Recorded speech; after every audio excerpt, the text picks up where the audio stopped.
চকশোতে দেখলাম কাদের সিদ্দিকী সে ব্যক্তিগত দায়িত্ব একটা কথা বলছে, যেদিন বাংলাদেশের সংবিধান থেকে আল্লাহর প্রতি আস্থা ও বিশ্বাস তুলে দেওয়া হয়েছে, এরপর থেকে এদেশের একজন মৌলবীদের শহীদ হলো না, তাদের ইমান ফেরানোর জন্য এর থেকে আশ্চর্য আর কিছু নেই। কাদের সিদ্দিকী সে ব্যক্তিগত যাই থাকুক, কিন্তু আল্লাহ তাআলার প্রতি আস্থা ও বিশ্বাস, আল ঈমানু বিল্লাহ ওয়া তাওয়াক্কুলু বিল্লাহ, এই জিনিস আপনারা আমার সংবিধান থেকে তুলে দিয়ে বাংলাদেশের শতকরা ৯২% মুসলমানের এই দেশে কোন সাহসে, কার প্রেসারে, কার ইশারায়, কার ইঙ্গিতে, কোন শক্তি আছে আমাদের ঈমান হারা করার জন্য এটা দুঃসাহসের দেশে দেখাতে পারছে। অথচ আমরা এই দেশে প্রায় ৩.৫ লাখ মসজিদ, এই দেশে হাজার হাজার মাদ্রাসা, লক্ষ লক্ষ ওলামায়ে কেরাম, শুধু একটু ডাক দেওয়া হয় যে আমাদের ঈমান ফেরত দিতে হবে। আপনাদের জানা আছে পাকিস্তানে শুধুমাত্র খতম নবুয়ত আন্দোলনে ১০,০০০ ওলামায়ে কেরাম জীবন দিয়ে প্রমাণ করলেন যে না, আল্লাহর নবীকে খতম নবুয়ত না বানানো পর্যন্ত, ওই সমস্ত পাগল ছাগলদেরকে বিচার না করা পর্যন্ত আমরা থামবো না। আল্লাহ নেমের সেখানে সফল হয়েছিল। আজকে মাওলানা মহিউদ্দিন খান অত্যন্ত মন্ত্রী মানুষ, বুঝে দাঁড়াতে পারে না ২-৩ জন ধরে, তারপরে মিছিলে আনা যায়। মাওলানা আহমদুল্লাহ সাহেব নিজে কিন্তু চলতে পারে না, তাকে ধরে নিয়ে তার মিছিলে আনা যায়। এক মিছিলে তো যখন খুব কঠিন অবস্থা চলে এসেছে, হুজুররা একসাথে বসতে পারতেন না, ২০০৯ সালের ফেব্রুয়ারি মাসে কঠিন অবস্থা চলেছে সময়, তখন মানিকগঞ্জে এক হিন্দু নরপশু মহানগর সঙ্গে নিয়ে তামাশা করলো, অনেক জ্ঞান উক্তি করলো। তার ফাঁসির দাবিতে মিছিল হবে, মুক্তার কলেজে দাঁড়ানোর সাথে সাথে গাড়ি থেকে মাওলানা মহিউদ্দিন খান নামলেন। নামার সাথে সাথে একজন পুলিশ অফিসার বলল, হুজুর আপনি আজকে মিছিলে থেকেন না, আমাদের সিগন্যাল অত্যন্ত খারাপ, আপনি গাড়ি থেকে নামেন না। চট করে মাওলানা মহিউদ্দিন খান লাঠি উঁচু করে বলে, আরে বেরো ওখান থেকে, আমি কি আজকে বাড়ি ফেরত যাওয়ার জন্য আসছি? বাড়িতে ফেরত যাওয়ার জন্য আসছি? এই বলে লাঠি উঁচু করলেন, সাথে সাথে পুলিশ অফিসার সবাইকে ধরা পড়ে। আল্লাহ তাআলা মিছিল হলো, মুক্তাঙ্গন থেকে প্রেস ক্লাব পর্যন্ত, প্রেস ক্লাব দিয়ে কিন্তু পড়ে গেলাম কাজে ধরে। এরপর আমরা অফিস পর্যন্ত নিলাম, চেয়ারে কথা, কিন্তু তারপরেও এই অবস্থা ওনারা মিছিল করলেন। কারণটা কি, এই বয়সে যেখানে এখন তো আর দোতলা থেকে নিচেও নামতে পারে, এখন এই অবস্থা, এই কঠিন অবস্থায় আপনাদেরকে ওনারা সালাম দিয়েছেন এজন্য যে এদেশ থেকে একে একে ইসলামের সমস্ত কিছু আমাদের জীবন থেকে বিদায় করা, এবং প্রথম শুরু হলো ধর্মহীন জাতীয় শিক্ষানীতি। এই শিক্ষানীতির বিরুদ্ধে যখন আন্দোলন শুরু হলো, আন্দোলনের এক পর্যায়ে যখন সারা দেশে আন্দোলন দাঙ্গাবদ্ধ, সরকারি ষড়যন্ত্রে এটাকে তারা বলল যে আমরা শিক্ষানীতি সংশোধন করবো। কি কি পয়েন্টে শিক্ষানীতি ইসলাম বিরোধী, কোরআন বিরোধী আমাদেরকে দেখাতে বলা হলো, আমরা লিখিতভাবে দিয়েছিলাম, দেওয়ার পরে আমরা সংশোধন করবো, আপনারা হরতাল দেওয়া হলো, হরতালটা আপনারা আমল করতে পারেন। ৩ বার কসম করলো, আল্লাহর কসম। আমাদের প্রধানমন্ত্রী যিনি এস্টাবলিশমেন্টের যে দায়িত্বে আছে, এই ইমাম সাহেব তিনি কসম করলেন নেতৃবৃন্দের সামনে। কসম করার পরে আমরা সাময়িকের জন্য মন্তব্য করা হবে, সেদিন হরতাল সমস্ত আয়োজন কিন্তু সারা দেশে কমপ্লিট ছিল, মাত্র 3 দিনের হরতাল, সেখানে আমরা মন্তব্য করা হলো। পরক্ষণে উনি সাক্ষাৎকার দিয়ে বললেন যে না, ওনাদের সাথে এমন কোনো কথা হয়নি, শিক্ষানীতির কিছু জিনিস ইসলাম বিরোধী আছে কিনা সেটা আমরা খতিয়ে দেখছি, সাথে সাথে খেয়াল করে দেব। যাই হোক, এরপর ওই শিক্ষানীতি যেতে না যেতেই চট করে ফতোয়া নিয়ে আবার সমাধান করলো যে সকল ধরনের ফতোয়া দেওয়া যাবে না, কোর্টে রায় দিল, ওলামায়ে কেরাম মানছে না। এইটা কোন রকম জোড়াতালি দিয়ে সাথে সাথে এবার সরাসরি কোরআন বিরোধী রাজনীতি পাঠ করে পারে, এটার সাথে সাথে আবার ওলামায়ে কেরাম মিছিল শুরু করে সাথে সাথে আমরা রাত্রে সংসদের খবর শুনেছি, ফজরের পরেই আমরা মোটামুটি অ্যারেঞ্জমেন্ট করে মাদ্রাসায় ক্লাস হলো, ক্লাস করে প্রিন্সিপাল সাহেব আমি জাহিদুলকে ফোন করলাম, আমরা মহিউদ্দিন সাহেবের বাসায় বসলাম, বাসায় বসে ওই দিন সিদ্ধান্ত হলো বিকালে মিছিল, সেদিন বিকালে মিছিল সংসদে তারা উদ্বোধন করলো। এরপরে আপনাদের 4 তারিখে হরতাল হলো সারা দেশে, আমির সাহেবের আহ্বানে সারা দেশে হরতাল হলো। এইটার রেশ যেতে না যেতেই হঠাৎ করে তারা জুন মাসের শেষের দিকে এসে আবার আমরা দেখে দিলেন যে বাংলাদেশের সংবিধান। এরপরে আশা ছিল যে পঞ্চম সংবিধানের পরে করবে করবে এই বছর সংবিধান থেকে আলাদা সংবিধান ধারা পাবো, এগুলি সব কিছু তারা করে দিল। বসে দেওয়ার সাথে সাথে সম্মিলিত ব্যবসায়িক পরিষেবা বিস্তরণ সম্ভাবনা 12 দল সবাই ঐক্যবদ্ধ হয়ে 12, 10 এবং 11 জুলাই সারা দেশে আবার হরতাল দেওয়া। সেখানে এই হরতাল হলো, ঢাকায় মহাসমাবেশ হলো, ঢাকায় গণমিছিল হলো, মানববন্ধন হলো, জাতীয় কনভেনশন হলো, প্রধানমন্ত্রীকে স্মারকলিপি দেওয়া হলো। একের পর এক সরকার এই সমস্ত ইসলাম বিরোধী তৎপরতাকে লিখিতভাবে সরাসরি কোরআনের সাথে সাংঘর্ষিক সমস্ত বিষয়কে একের পর এক সরকারের কাছে দিয়ে দেওয়া হয়, কিন্তু সরকারের কানে এই সমস্ত পানি ঢোকে না, সরকারের কানে এই সমস্ত পানি ঢোকে না। আর আমরা যারা আজকে আমাদের ওলামায়ে কেরাম আমরা নেতৃবৃন্দের কাছ থেকে বক্তব্য দেব, কিসের ভয়ে, কিসের দেশে, কিসের আকায় আমার মাদ্রাসা নিয়ে, আমার মসজিদ নিয়ে, আমার খানকা নিয়ে আমি যদি শুধু পড়ে থাকি, আল্লাহুল্লাযী লা ইলাহা ইল্লা ইয়াহু, সেই মালিকের কসম আপনাকে আমাকে স্মরণ রাখতে হবে। সাইবেরিয়ার মরুভূমিতে লেনিন সরকার সেদিন 30,000 মসজিদ মাদ্রাসাকে পুনরুদ্ধার দিয়ে ভেঙে চুরমার করে দিয়েছিল। মসজিদ মাদ্রাসা ভেঙে শুধু শেষ নয়, কোরআন মসজিদের উপরে পা রেখে দাঁড়িয়ে পড়েছিল, এখানে আল্লাহ বলতে কিছুই নেই বলে কোরআনকে চিরতরে অস্বীকার করেছিল। সাইবেরিয়ার মরুভূমিতে বেশি দিন আগের কথা নয়, কিন্তু আপনাদের মতো ওলামায়ে কেরাম যখন সে দেশে জেগে উঠেছিল, ওলামায়ে কেরাম যখন ঐক্যবদ্ধ হয়েছিল, সেদিন ওলামায়ে কেরাম যখন মসজিদ কেন্দ্রের মানুষকে ডাকতে ডাকতে মসজিদের মুখে মানুষকে আনা শুরু হলো, 100 বছর যেতে না যেতেই যে লেনিনের আওয়াজের দামাল ছেলেরা সাইবেরিয়ার মরুভূমিতে মসজিদ মাদ্রাসা 30,000 কে করে ভেঙে করে দিয়েছিল, ওই দামাল ছেলেরা লেনিনের মূর্তি টেনে হিঁচড়ে নামিয়ে ভেঙে চুরমার করে দিয়েছিল এবং লেনিনের মূর্তির উপরে পিশাব করে দিয়ে তার মূর্তির উপরে দাঁড়িয়ে দিয়েছিল।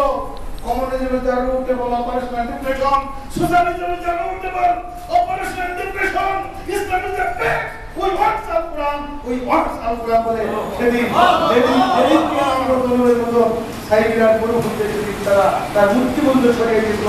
এখন ওলামায়ে কেরামের জাগরণের কারণে সেই রাশিয়ার আর পরাশক্তি নেই, রাশিয়া থেকে খান হয়ে গিয়েছে, কি গেছে না? ইসলাম নিয়ে যেখানে যারাই তামাশা করেছে, আল্লাহ তাআলা কিন্তু সবার প্রথম তাদেরকে কিছুদিন ইন্না কাইদি আতীন, আল্লাহ তাআলা সুযোগ দিই, কিন্তু আমার ধারা কিন্তু অত্যন্ত কঠিন ধারা, আল্লাহর ধারা অত্যন্ত কঠিন ধারা। কিন্তু এই জন্য ওলামায়ে কেরামের দায়িত্ব আছে। সেই আমার হুজুররা ওয়াজ করেন, বাজারে বাপ আর বেটা গিয়েছে, বাপরে ধরে লোকজন ধরে কান ধরে জুতা দিয়ে পিটাচ্ছে, ছেলে তাড়াতাড়ি এসে মায়ের কাছে, মা আল্লাহ রক্ষা করছে, মানির মান আল্লাহ রাখছে। আমি দেখলাম যে আব্বাকে ধরে পিটাচ্ছে, জন্মের পিটান, এবং জুতা দিয়ে মেরে শেষ করে দিচ্ছে, মানির মান আল্লাহ রেখে আমি তাড়াতাড়ি দৌড়ে করে পালিয়ে আসছি। ওর বাপরে কান ধরে পিটাচ্ছে, ও বলে মানির মান আল্লাহ রাখছে, আমাকে আল্লাহ ফিরে গিয়ে আসছে। তোমার মা বলে, বাবা রে বাবা, তোমার মতো ছেলে আমার দরকার নেই, তোর বাপরে কান ধরে জুতা দিয়ে পিটাচ্ছে আর তুই বলছিস মানির মান আল্লাহ রাখে। আজকে আমাদের দেশে ওলামায়ে কেরামের উপর নির্যাতন চলছে, নিষ্পেষণ চলছে, ওলামায়ে কেরামকে বছরের পর বছর, মাসের পর মাস জেলখানায় আটকে একমাত্র কোরআনের কারণে তাদের উপর নির্যাতন হবে। আর ওলামায়ে কেরামের বসে তামাশা করবো, আমি আমার মসজিদ নিয়ে পড়ে থাকি, কদিন পরে আপনাকে কান ধরে মসজিদ থেকে সরাতে ওদের বেশি দিন সময় লাগবে না। কারণ এরা মসজিদের শত্রু, কারণ এরা মসজিদের শত্রু। কদিন আগে ইসলামী ফাউন্ডেশনের বসেই ধর্ম প্রতিমন্ত্রী বলে দিলেন আল্লাহ রাব্বুল আলামিনের রাসূল সাল্লাল্লাহু আলাইহি ওয়াসাল্লাম নাউজুবিল্লাহ আল্লাহ রাসূল নাকি মসজিদকে ভাগ করে অর্ধেক দিয়েছিল ইহুদিদের জন্য, আমরা আমাদের সরকার সেই লাইনে আগাচ্ছে। এই ঘোষণা যখন দিল তার মানে আপনার মসজিদের অর্ধেক ইহুদিদেরকে দিতে চান, আবার ইসলামী ফাউন্ডেশনের দিদি বলেন না, উনি ওর মাথা নাড়েন না, ইহুদিদের হিন্দুদের অর্ধেক ভাগ করে দিয়েছিল। মানে কাণ্ডজ্ঞানহীন নাস্তিক দিদির কাণ্ডজ্ঞান নেই যে তখন হিন্দু ছিল কি হিন্দু ছিল না, কয় যে ইহুদিদের হিন্দুদেরকে ভাগ করে দিয়েছে। তার মানে এবং তার পরামর্শ কি বলবো, বর্তমান সরকার এই লক্ষ্যে আগাচ্ছে। তার মানে কি আমাদেরকে আমাদের মসজিদ ভাগ করে হিন্দুদেরকে দিতে চাও? আমরা বলতে চাই সুস্পষ্ট ভাষায়, মসজিদ ভাগ করে দেওয়া তো দূরের কথা, মসজিদের একটি ইট ইনশাআল্লাহ সরাইতে পারবে না তোমরা। কারণ আল্লাহর আবাবিল পাখি কিয়ামত পর্যন্ত থাকবে ইনশাআল্লাহ। আবাবিল পাখি কিন্তু মানে নাই। গত বছর ঢাকা বিশ্ববিদ্যালয় মিছিল করে কাটাবো মসজিদ ভাঙবে বলে তারা কয়েকবার হুঁকা দিয়েছে। টেলিফোন একটা রাতে যখন আমাকে বললো এর আগে কয়েকবার করে মিছিল করছে, পত্রিকা আপনারা দেখছেন, কয়েকবার করে চারিদিক দিয়ে মিছিল করছে তারা যে কাটাবো মসজিদ ঢাকা ইউনিভার্সিটি থেকে আমাদেরকে ফেরত দাও ফেরত দাও ফেরত দাও। যেদিন ফাইনালি আক্রমণ করে 100 ধরে শাস্তি ছিল এবং বর্তমান ভিসিও বলে ঠিক আছে তোমাদেরকে আমরা আদায় করে দেবো। রাত্রে আমি টেলিফোন করে হুজুর আমরা তো কাটাবো মসজিদ কাটে যখন দেখো আপনাদের প্রস্তুতি, এবং কাটাবো মসজিদ যখন বলে দক্ষিণ থেকে ওয়াল ভেঙে ঢুকবো। ওয়াল ভাঙ্গা তো দূরের কথা, ওয়াল তো ভাঙ্গা দূরের কথা, বরং মসজিদের ওয়াল কেন একটি ইট ইনশাআল্লাহ কেউ ভাঙতে পারবে না।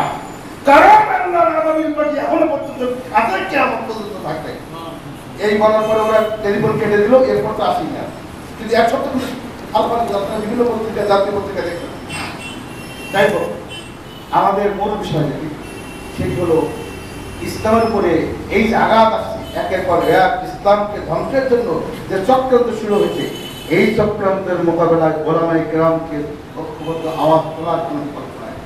আজকে ঢাকা শহরে আল্লাহর মেহেরবানি মিছিলের ডাক দিলেই পুলিশের প্রথম শুরুতেই পুলিশের যে লক্ষ লক্ষ পুলিশের উপস্থিতি দেখা যায়, মনে হয় যেন এখানে কোনো মানুষ আর ঢুকতে পারবে না। আল্লাহর কাজ মেহেরবানি, আপনাদের বলে আল্লাহর বান্দা ওলামায়ে কেরাম যখন মাঠে নেমে আসে, হাজার হাজার লক্ষ লক্ষ জনতা যখন ইসলাম রক্ষার এই মিছিলে সামিল হয়, তখনই পুলিশেও বাস্তবে পথ করে দিতে সুযোগ করে দেয়। আমাদের দাবি হলো আমরা আর কিছু চাই না। বাংলাদেশ বিশ্বের বুকে সবচেয়ে বেশি সাম্প্রদায়িক সম্প্রীতির দেশ, এই দেশ থেকে ইসলাম নিয়ে তামাশা আমরা করতে দেব না। এই দেশের সংবিধানে আল্লাহর প্রতি আত্মবিশ্বাস ফেরত দিতে হবে। ইসলাম বিরোধী নারী নীতি, কোরআন বিরোধী নারী নীতি, ধর্ম বিরোধী শিক্ষানীতি এবং মহানবী নিয়ে বিভিন্ন কর্নারে কর্নারে তামাশা চলছে এবং হিন্দু শিক্ষক এবং হিন্দুদেরকে লেলিয়ে দিয়ে মুসলিম ছাত্রীদেরকে, মুসলিম মা বোনদেরকে যেভাবে ধর্ষণ করে এদেশে হিন্দু মুসলিমদেরকে দাঙ্গা সৃষ্টিতে পায়তারা শুরু হয়েছে। এই পায়তারাকে জাতিকে রক্ষার জন্য, মুসলিম উম্মাহকে রক্ষার জন্য, ইসলামকে রক্ষার জন্য, ইসলামিক তাহলিক তামাদ্দুনকে রক্ষার জন্য আপনাকে আমাকে ঐক্যবদ্ধ হতে হবে। আমরা শুধু যদি কুফার জনগণের মধ্যে চোখের পানি ফেলে দিই, এই চোখের পানির কিন্তু কোনো মূল্য হবে না। কুফার জনগণের চোখের পানি ছিল ইমাম হুসাইনের পক্ষে। মসজিদে বসে সকলেই আমরা কাঁদতে পারি, কুফার জনগণের চোখের পানি ছিল ইমাম হুসাইনের পক্ষে। এমনকি কিন্তু ওই কুফার জনগণের তরবারি দিয়ে পড়েছিল ইমাম হুসাইনের ঘাড়ের উপরে। যাদের চোখের পানি ইমাম হুসাইনের পক্ষে ছিল, হুসাইন বাহিনীর পক্ষে ছিল, সেই ইমাম হুসাইন রাদিয়াল্লাহু আনহুর বিরুদ্ধে তাদের তরবারি দিয়ে পড়লো। এই কি আর সকলে জানেন? শুধু তাই নয়, আপনাদের জানা আছে যখন আব্দুল্লাহ ওবাইদুল্লাহ ইবনে আবিহি, তাকে তার বাপের নামকে বলতো না কোনো ঐতিহাসিক, কারণ তাকে ওবাইদুল্লাহ ইবনে আবিহি বলা হয়, কুফার গভর্নর ছিল। এই কুফার গভর্নর যখন ইমাম হুসাইনের খণ্ডিত মস্তক নিয়ে কুফার জামে মসজিদের সামনে লটকে রাখা হলো, নামাজের পর এই ওবাইদুল্লাহ ইবনে আবিহি, যাকে আমরা খাস বাংলা বলতে হারামজাদা, এই ওবাইদুল্লাহ ইবনে আবিহি যখন ইমাম হুসাইনের এই মাথা খণ্ডিত মস্তক, মাথা বর্ষায় লটকিয়ে রাখা, এই মাথার ঠোঁটের উপরে লাঠি দিয়ে ঠাস ঠাস করে আঘাত শুরু করলো, ঠাস ঠাস করে আঘাত শুরু করলো। শত শত সাহাবী এবং তাবিঈ কিন্তু চোখের পানি পাঠিয়ে দিল। আরে আমার রাসূলের দৌড় কলিজার টুকরা মা ফাতিমার ছেলে, তার লাশের উপরে আবার তার খণ্ডিত মস্তকের উপরে এত বেয়াদবি, কিন্তু প্রতিবাদ করার পর কোন সাহাবী তাবিঈকে হওয়ার করতেন না। প্রতিবাদ করলে তো তা শেষ করে দিত। এক সাহাবী হযরত হুজর ইবনে আবী রাদিয়াল্লাহু তাআলা আনহু, হুজর ইবনে আবী রাদিয়াল্লাহু তাআলা আনহু তিনি আর সহ্য করতে পারলেন না। আস্তে করে তিনি জুতা নিয়ে হাতে নিলেন, হাতে নিয়ে আস্তে করে ওবাইদুল্লাহর পাশে নিয়ে বলেন, ওবাইদুল্লাহ, আমি জানি আমি যদি এখন কথা বলি আমাকে শহীদ হতে হবে, কিন্তু ওবাইদুল্লাহ আজকে তুমি যে ঠোঁটে আঘাত করছো লাঠি দিয়ে, আর বলতেছো ও হুসাইন ক্ষমতা চাও না, এই বলে বেয়াদবি করতেছো। ও ওবাইদুল্লাহ, আমি আমার নবীকে দেখেছি এই ঠোঁটে বারবার তিনি চুমা খেয়েছে, আমার নবী যে ঠোঁটে বারবার চুমা খেয়েছে, আর সেই ঠোঁটে তুমি আজকে বেয়াদবি করছো, এই জন্য তোমার জন্য আমি এই শাস্তি রেখেছি। হাত হাত করে ওনার জুতা নিয়ে ওবাইদুল্লাহর মাথায় বাড়ি, মাথায় বাড়ির সাথে ওনার পাইপ পেয়াদা দিয়ে দিলেন সবাই ধরে কুফার মসজিদের সামনে ওনার নির্দেশে, তারিখে যদি কাশি রাস্তা করে দেখুন, ওনার নির্দেশে কুফার মসজিদের সামনে জীবন্ত থেকে দাফন করা হয়। হযরত হুজর ইবনে আদি জানতেন আমি যদি এখানে আওয়াজ তুলি আমার শহীদ হতে হবে, এবং কোন সাহাবী তাবী সাহস করলেন না ওই জীবন্ত মানুষটাকে আবার কবর করে তুললেন। আজকে আপনারা আমাকে এভাবে যদি শহীদ হতে হয়, কিন্তু আল্লাহ তাআলা চ্যালেঞ্জ করেছেন, ওয়ালা মুবাদদিলা লিকালিমাতিল্লাহ, আল্লাহর বিধান কেউ পরিবর্তন করতে পারবে না।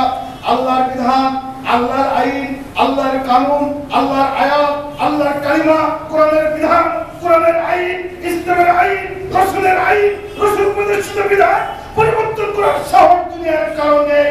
এই দুনিয়াতে আমরা অনেক আইন দেখেছি, রোমান ল দেখেছি, ব্রিটিশ ল দেখেছি, অপারেশন ক্লিন হার্ট দেখেছি, আইয়ুবের শাসন দেখেছেন, শেখ মুজিবের শাসন দেখেছেন। বাংলার মানুষ অপারেশন ক্লিন হার্ট দেখেছে, বাংলার মানুষ র্যাব চেতা কুবরা দেখেছে, বাংলার মানুষ জরুরি আইন দেখেছে। সকল আইন পরিবর্তন হতে পারে, যারা আইন করে তারা হয় জেলখানায় যায়, নয় পালিয়ে যায়, হাসপাতালে মৃত্যুর সাথে কাতরাতে থাকে। আর জনসমক্ষে ওই সমস্ত মঈনুদ্দিন ফখরুদ্দিনদের জনগণের সামনে আসার মতন সচ্ছলতা হয় না, এবং মুয়াম্মার গাদ্দাফির মতন ওই সমস্ত জগৎ বিখ্যাত লিডারদের পাহাড়ের মধ্যে তরবারি ঢুকিয়ে ছাগলের খোয়ার মধ্যে লাশ দেখা হতে পারে।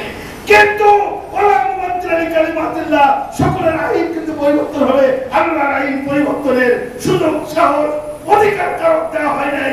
অথচ আমাদের দেশ থেকে আল্লাহর আইন পরিবর্তন করা হবে, কোরআনকে সংশোধনের নামে কোরআনের আইন পরিবর্তন করা হবে, ইসলামী বিধান পরিবর্তন করা হবে, আল্লাহর প্রতি আস্থা বিশ্বাস তুলে দেওয়া হবে, আমাদের জাতিকে ঈমান হারাম করা হবে, আর ওলামায়ে বসে থাকবে, তা আর হতে পারে না। অতএব আসুন আমরা আজকে শপথ নেই, আমরা আজকে শপথ নেই।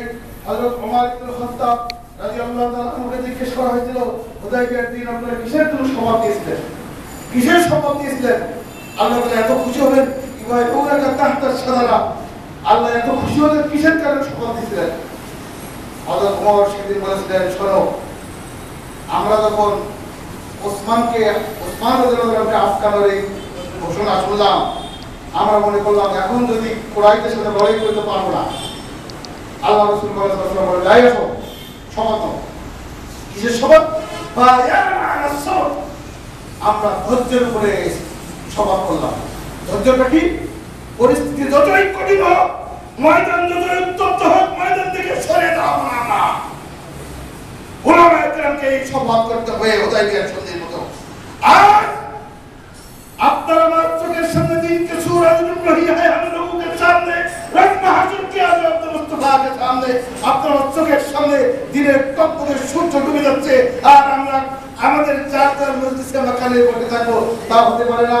তাই আসুন ইসলামকে রক্ষার সাথে, কোরআনকে রক্ষার সাথে, এদেশে ইসলামের বিধানকে টিকিয়ে রাখার সাথে, ইসলামী জীবন আদর্শকে এদেশে টিকিয়ে রাখার সাথে আমরা ভিক্ষুক হয়ে মরি, এতিম হয়ে মরি, মিসকিন হয়ে মরি, কিছু যায় আসে না।